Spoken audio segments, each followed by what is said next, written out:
A part of me having to come back and live in Nashville, Tennessee, my hometown where I was born and raised, the past almost 2 years now, has been the fact that God has used this time, although I've been kind of kicking and screaming, not wanting to necessarily come here initially, but with my circumstances and everything I'd been going through with eviction and having to live in my car, I came here. But what I can tell you is that God has used this time, especially the past few months, it's just been really sweet.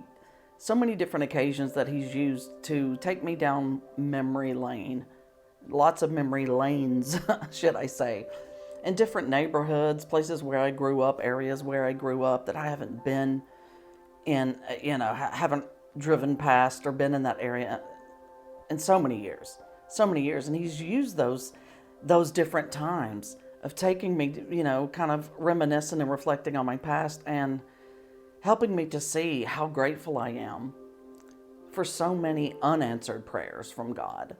you know, there's a Garth Brooks song from back in the day, y'all. I'm not even super duper into country. Yes, I'm from Nashville, Tennessee, but that doesn't mean I'm a super huge, necessarily, huge country music fan. But I ain't hating, especially Garth Brooks.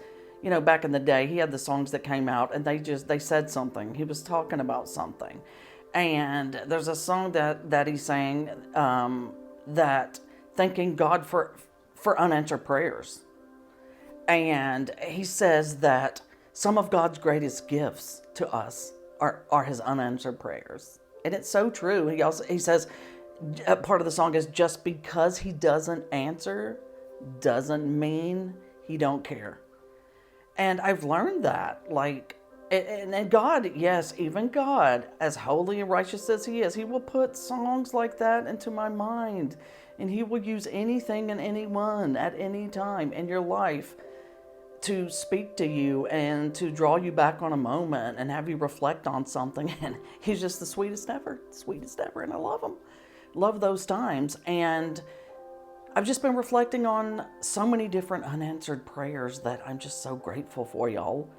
We can look back and reflect with God and thank Him for so many. Of course, when He answers our prayers at times, we give thanks, we rejoice, and we're like, woohoo, yes, thank you, God. But at the same time, I hope we can reflect sometimes and look back on what He didn't answer for us as a loving Father. And my goodness, am I grateful. And I know you are too. I know you are.